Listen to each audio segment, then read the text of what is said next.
భారత వ్యవసాయ రంగానికి సంబంధించి కొన్ని కీలక విషయాలని ఒక రిపోర్ట్ తాజాగా విడుదల చేసింది. ఒక రిపోర్ట్ వచ్చింది.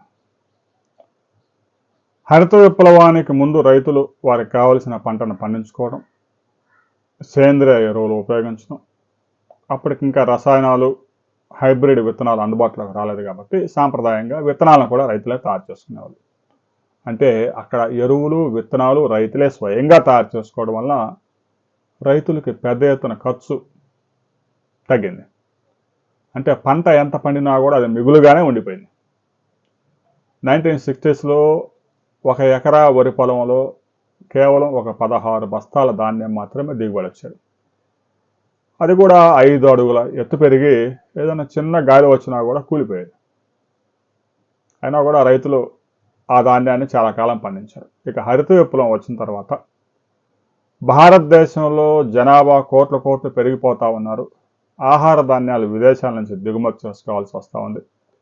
ఇదే పరిస్థితి కొనసాగితే రాబోయే రోజుల్లో ఆకలి చావులు తప్పవు అనే ఆందోళన వ్యక్తమైంది. బ్రిటిష్ వాడు భారతదేశానికి స్వాతంత్రం ఇచ్చి వెళ్ళిపోవడానికి కూడా ఇదే ప్రధాన కారణం అంటారు. ఎందుకంటే అప్పటికే 50 కోట్ల పైగా జనాభా, దేశంలో ఆహార అవసరాలు తీర్చడానికి కూడా బ్రిటిష్ వాళ్ళు నానా పాటలు పడాల్సి వస్తూ ఉంది. రాబోయే రోజుల్లో భారత్లో జనాభా విస్ఫోటనం జరగబోతూ ఉంది. కోట్లాది మంది ఆకలి చావులు చస్తారు.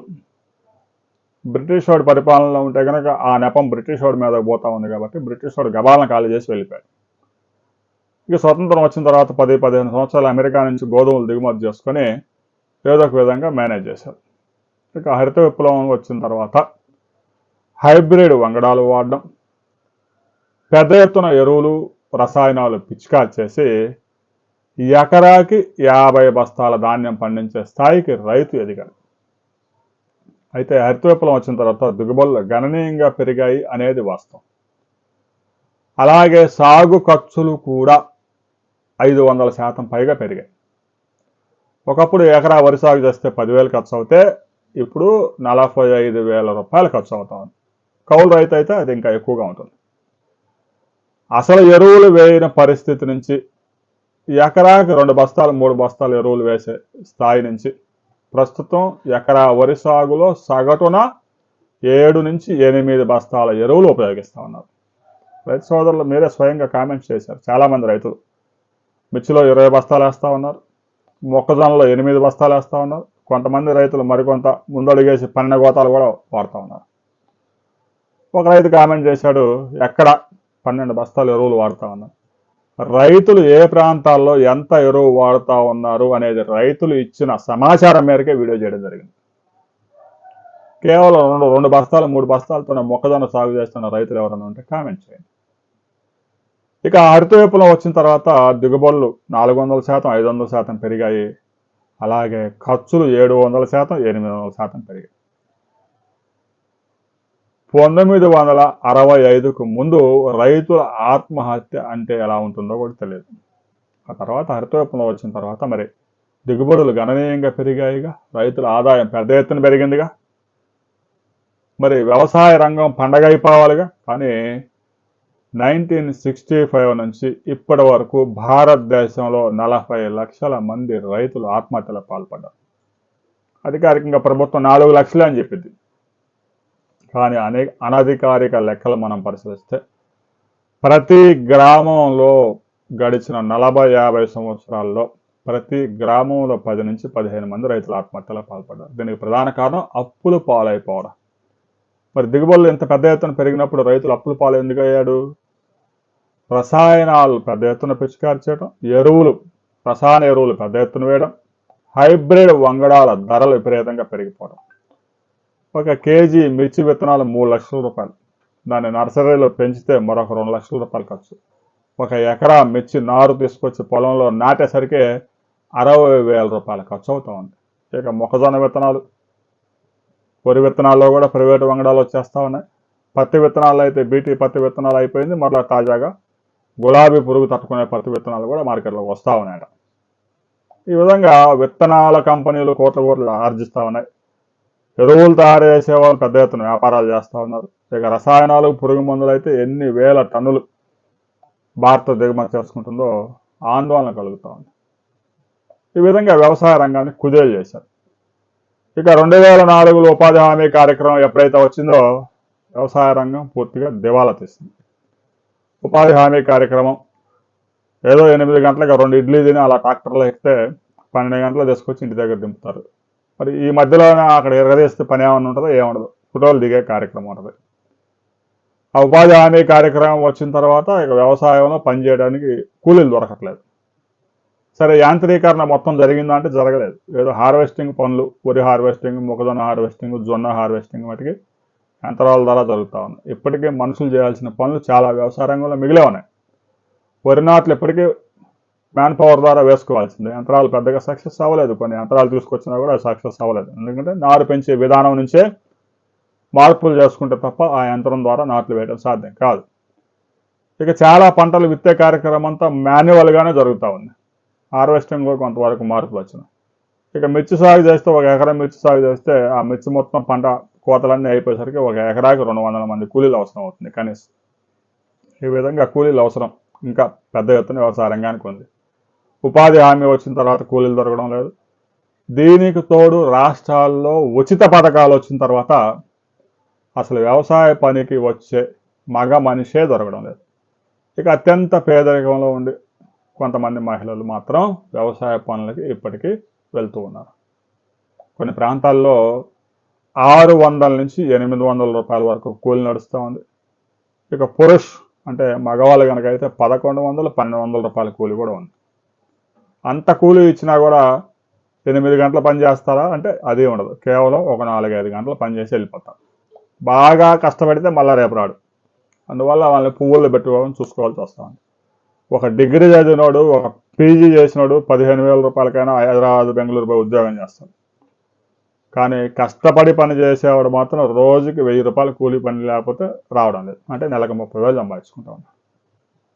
వ్యవసాయ రంగంలో కూలీల కొరత తీవ్రంగా ఉంది. సాగు ఖర్చులు విపరీతంగా పెరిగిపోయాయి. కేంద్ర ప్రభుత్వం మద్దతు ధరలు అయితే ప్రకటిస్తుంది, కానీ ఆ మద్దతు ధరలు కొనుగోలు చేసే వ్యవస్థ లేదు. దానికి చట్టబద్ధత కూడా లేదు. మద్దతు ధర కొనుగోలు చేయకపోతే కోర్టుకు వెళ్ళే అవకాశం లేదు. ఏదైతే ఉపాధి హామీలో చట్టబద్ధత ఉందో, ఆహార భద్రతకు చట్టబద్ధత ఉందో, ఎంఎస్పి మినిమం సపోర్ట్ ప్రైస్కి మాత్రం చట్టబద్ధత లేదు. కేంద్రం ఢిల్లీలో కూర్చొని మద్దతు ధరలు ప్రకటించడం, ఆ ప్రెస్ మీట్ ముగించుకొని వెళ్ళిపోవటం. ఇక ఆ పంటలకు మద్దతు ధర దక్కుతుందా లేదా చూసే నాదులు లేడు. వాటి ధరల పతనమైనప్పుడు కొనుగోలు చేసే వ్యవస్థ లేదు. ఆయా రాష్ట్ర ప్రభుత్వాలు నానా పాటలు పడి ఆ మొక్కజొన్న, ఆ వరి ధాన్యాన్ని మాత్రం కొనుగోలు చేస్తూ ఉన్నాయి. మిగతా పత్తి కొనుగోలు చేయడం లేదు. పొగాకు రైతులు రోడ్డున పడ్డారు. మిర్చికి అయితే ఓపెన్ మార్కెట్, ఎంఎస్పి ప్రైస్ ఉన్నా కూడా ఓపెన్ మార్కెట్, ప్రభుత్వాలు కొనుగోలు చేసి దాఖలాలు. ఈ విధంగా రైతులు తీవ్రంగా నష్టపోతూ ఉన్నారు. రైతు సోదరులు ఎరువుల వినియోగాన్ని గణనీయంగా తగ్గించండి. రసాయనాల వినియోగాన్ని 50% తగ్గించండి. సాగు ఖర్చులు గణనీయంగా తగ్గించుకోండి. ఫస్ట్ దిగుబడులు కొంత తగ్గుతాయి, అయినా కూడా ఆందోళన చెందాల్సిన అవసరం లేదు. రైతులు ఇబ్బడి ముబ్బడిగా పంట దిగుబడి తీసినప్పుడే ఆ పంట యొక్క ధరల పతనం అవుతూ ఉన్నాయి. ఇక వ్యవసాయ రంగంలో కూడా ఎవరైతే భూమి ఉన్న ఆసాములు ఉన్నారో 10 ఎకరాలు, 20 ఎకరాలు, 30 ఎకరాలు, 40 ఎకరాలు, 50 ఎకరాలు ఉన్న రైతులు, పెద్ద రైతులు వ్యవసాయం చేయడం లేదు.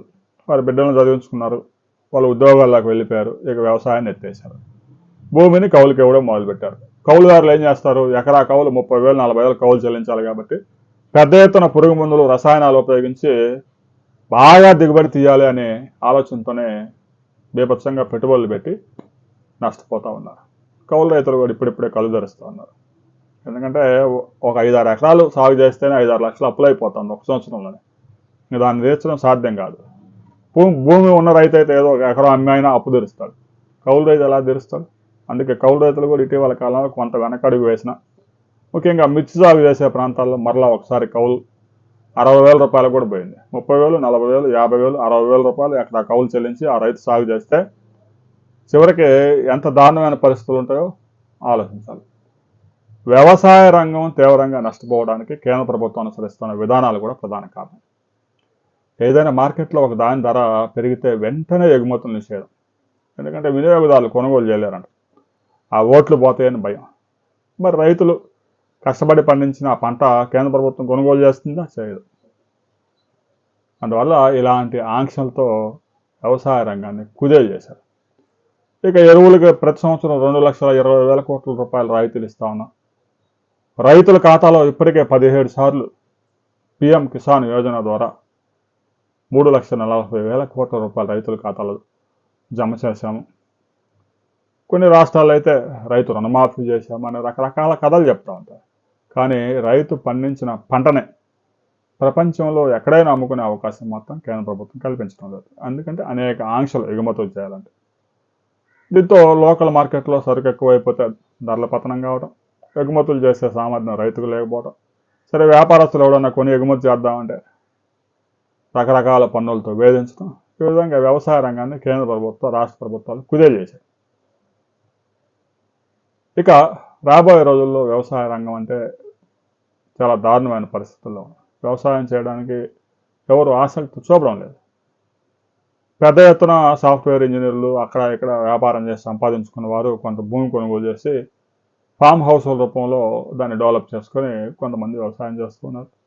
ప్రస్తుతం ఉన్న రైతులు వ్యవసాయంలో నుంచి బయటపడేందుకు ఉన్న అవకాశాలన్నీ పరిశీలిస్తూ ఉన్నారు. బిడ్డలు చదువుకొని ఏ చిన్న ఉద్యోగం సంపాదించినా కూడా వ్యవసాయాన్ని మూసివేస్తా ఉన్నారు. మరి రాబోయే రోజుల్లో వ్యవసాయ రంగంలో ఎలాంటి మార్పులు చోటు చేసుకోబోతున్నాయి, అసలు వ్యవసాయ రంగం ఇంత దివాలా తీయడానికి కారణం ఎవరు అనే విషయాన్ని ప్రతి ఒక్కరూ, ప్రతి రైతు కామెంట్ చేయండి. రైతులు 30-40 సంవత్సరాలుగా ఈ రంగంలో అనుభవం గడించారు. వ్యవసాయ రంగంలో కోటేశ్వరైన వాళ్ళు లేరు. చిన్న చిన్న వ్యాపారాలు చేసుకొని మటన్ కొట్టబెట్టుకున్నోడు కూడా 10 కోట్లు సంపాదించిన వాళ్ళు నాకు తెలిసిన వాళ్ళు కూడా ఉన్నారు. కానీ వ్యవసాయంలో ఎవడైనా 100 కోట్లు సంపాదించిన వాడు ఉన్నాడా? లేడు. ఎందుకంటే వ్యవసాయం లాటరీ కన్నా కూడా దారుణంగా తయారైపోయింది. దీనికి సంబంధించి ప్రతి రైతు వ్యవసాయం ఎందుకు కుదేలైపోయింది, ఇంత తీవ్రమైన నష్టాలు ఎందుకు వస్తాయన్న దీనికి కారణం ఎవరు అనే విషయాన్ని ప్రతి రైతు కామెంట్ చేయండి.